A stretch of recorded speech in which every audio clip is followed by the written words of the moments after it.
నాలుగో రోజు నాది కాదు కదా, మైత్రిలో జరిగింది, అభిషేక్ మీద జరిగింది, ఇలా అందరి మీద. ఇది ఇండస్ట్రీకి సంబంధించి ఎందుకు టార్గెట్ చేస్తారు? ఇన్కమ్ ట్యాక్స్ అనేది ప్రాసెస్, ఇదేమి ఇల్లీగల్ కాదు. ఇన్కమ్ ట్యాక్స్ అనేది ప్రతి ఒక్కరికి, మీరు కూడా టీడీఎస్లు కడతారుగా, ఎందుకు కడతారు? అస్సలు తప్పు. ఇవే అంటున్నా, రాంగ్ న్యూస్లు మీ ఇష్టంకి వచ్చినాయి అనేసుకొని ఏయడం ఎందుకు? అభిషేక్ అగర్వాల్ కూడా ఉన్నాడుగా, మైత్రి కూడా ఉందిగా, వాళ్ళకు ఉన్నదాని మీద 18 years అయింది. మా మీద సెర్చ్ జరిగి 18 years, ఏమో 2 years కాలేదు, 3 years కాలేదు. అంటే ఆఫ్టర్ 18 years చేసే వాళ్ళు ప్రొసీజర్, ఇన్కమ్ ట్యాక్స్ ప్రొసీజర్లోనే జరిగింది, ఎక్కడ ఏమీ లేదు. అనవసరమైన ఎక్కువ మీరు ఊహించేసుకొని హైలైట్లు చేయదు. ఓకే,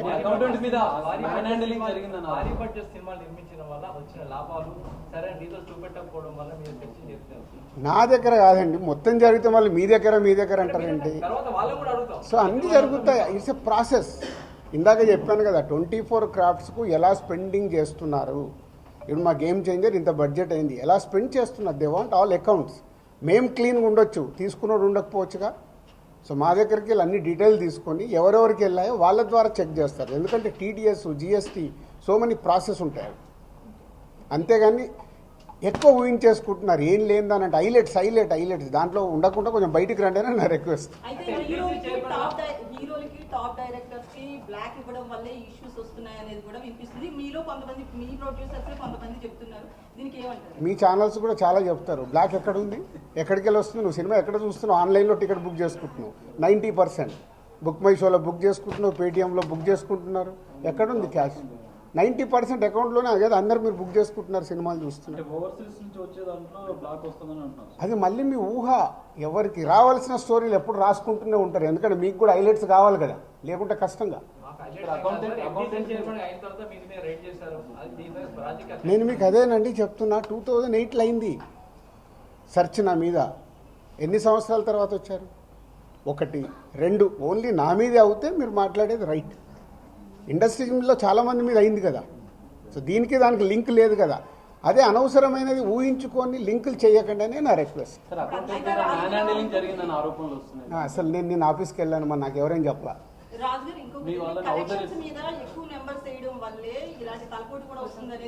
అది మొత్తం ఇండస్ట్రీ అంతా కలిపి మాట్లాడతాం, అది నేను ఇండివిజువల్గా మాట్లాడకూడదు.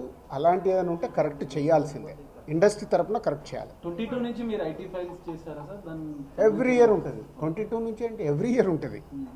అదే 22, 23 వరకు అసెస్మెంట్స్ అయిపోయాయి. 30% స్లాబ్ లోకి ఎంటర్ అయ్యారు కదా, దానికి సంబంధించి కూడా క్లియర్ ఉందా? ఏంటది? ₹1,00,00,000 దాటితే ఐటీ అన్నదాన్ని. మీరు ఎక్కడున్నారండి బాబు? నా కంపెనీ టర్న్ ఓవర్ ఎంత? 30% గురించి మాట్లాడుతుంది. హైలైట్ టర్న్ ఓవర్ నా కంపెనీది. ఎప్పుడో 2008లోనే నా సర్వే అయిందంటే అప్పుడే ఎంటర్ అవుతుంది కదా, అవుద్ది. అయితే ఫిల్మ్ ఇండస్ట్రీలో రైట్స్ జరగడం కూడా ఒక ప్రెస్టేజ్ ఇష్యూగా కొంతమంది చూస్తున్నారు, డైరెక్టర్లు, హీరోలు, వీళ్ళంతా. దీనికి ఏమంటారు మీరు? అంటే ఇన్కమ్ ట్యాక్స్ వాళ్ళు అదే అంటారు, సార్ మేము వచ్చినామంటే మీరు పెద్దోళ్ళు అని. సో మీ మీద కూడా చేయించుకోరు, మీరు ఫాస్ట్గా పెద్దోళ్ళు అవుతారు.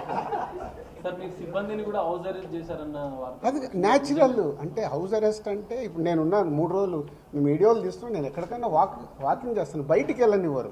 కమ్యూనికేషన్ కాకుండా వాళ్ళకి కావాల్సిన ఇన్ఫర్మేషన్ తీసుకోవడానికి అందరినీ డిఫరెంట్ ప్లేస్లో పెట్టి ఫైనల్గా కన్క్లూడ్ చేస్తారు.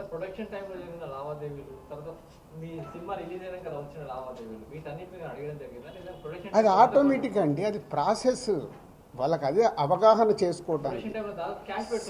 సినిమా క్యాష్ ఉన్న బ్యాంక్కి వెళ్ళి డ్రా చేసే పెడతారు. సో వాళ్ళకి డౌట్స్ ఉంటాయి. డౌట్స్ ఉన్నప్పుడు క్లారిఫై చేయాల్సిన రెస్పాన్సిబిలిటీ మాదే కదా.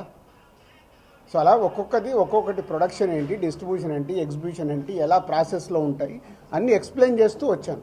మీ దగ్గర 5 lakhs రూపీస్ అని అన్నారు, శిరీష్ గారి దగ్గర 4.5, at the same time Hanshitha గారింట్లో ఎంత స్వాధీనం చేశారు? 6.5 lakhs. టోటల్ కలిసి 20 లక్షలండి. క్యాష్ రూపంలో మా ఫ్యామిలీలో కానీ ఆఫీస్లో కానీ 20 lakhs. అది దానికి కూడా ఇది అన్అఫీషియల్ కాదు, ప్రతి ఒక్కదానికి ఇట్లా డాక్యుమెంట్ ఇస్తారు. ఇది 5,50,000 గోల్డ్ ఉంటుంది. ఏ లిమిట్లో ఉండాలో ఆ గోల్డ్ కూడా ఉంది అందరిది. యాజ్ పర్ రూల్ ప్రకారం ఎవరి దగ్గర ఎంత ఉండాలో అంతే ఉంది. మెయింటైన్ అంటే మేము రెస్పాన్సిబుల్ పర్సన్ కదా, ఏది మేము తప్పులో ఉండకూడదుగా. అంటే రైట్స్ జరగడం కూడా మీరు ఎంత క్లియర్గా ఉన్నారనేది తెలుస్తుంది కదా. ఇగో నా వైఫ్ 75 లక్షలు. సో ప్రతి ఒక్కటి ఇట్లా ఇస్తారు వాళ్ళు డాక్యుమెంట్. పంచనామా చేసి ఇచ్చేసి వెళ్తారు. అందరికి క్లీన్గా ఉన్నాం. అయితే ఎన్ఆర్ఐ నుంచి పొలిటీషియన్స్ నుంచి కొంత బ్లాక్ మనీ రావడం, దాన్ని ఎక్కువగా ఫిల్మ్ ఇండస్ట్రీలో పెట్టడం ఇలాంటివి జరుగుతాయి అంటారు కదా, దీని గురించి ఏమన్నా? నాకు ఇప్పియరాదు, నేను తీసుకుంటాను. మరి తక్కువ ఇంట్రెస్ట్లో ఎక్కువ ఇంట్రెస్ట్లు కడుతున్నాను నేను. సంక్రాంతికి వస్తున్న సినిమా మీద ఏపీ హైకోర్టులో ఒక పిటిషన్ అవన్నీ జరుగుతూనే ఉంటాయి. ఎంతసేపు నెగిటివ్ పాజిటివ్ మాట్లాడు. అవన్నీ ప్రాసెస్లో జరుగుతుంటాయి. ఎందుకు వేసారు? ఏది ఆగదుగా, ప్రాసెస్ అది జరుగుతుంటుంది. ఫైనల్ ఐటీ వాళ్ళు ఏం చెప్పారు సార్? ఏం చెప్పాలి, అయిపోయింది, మొత్తం తీసుకున్నారు. థర్డ్ రోజు వచ్చి కలవమన్నారు. ఈ లోపల చెక్ చేసుకుంటారు, ఆడిటర్ వెళ్ళి మాట్లాడతారు. థర్డ్ రోజు వెళ్ళి నేను కలుస్తాను. మీరు ఫిల్మ్ ఛాంబర్ ప్రెసిడెంట్గా ఉన్నప్పుడు సార్ నెక్స్ట్ నుంచి మరి ఏం చెబుతున్నారు సార్ మీరు? నెక్స్ట్ ఇక మొత్తం ఇదంతా అయిపోయింది. చెప్పినా మొన్నే 2025 స్టార్ట్ అని. సంక్రాంతి ఒక వస్తున్నాం, స్టార్ట్ అయింది కదా. ఎలా సూపర్ హిట్లు కొట్టాలనేది మన పని. అదే మొదలు పెడతాం. ఓకే, పాజిటివ్ అండి. Last time film chamber president third రోజు రమ్మన్నారు. ఈ లోపల ఆడిటర్ వెళ్ళి మాట్లాడతారు. Okay, thank you. Thank you sir.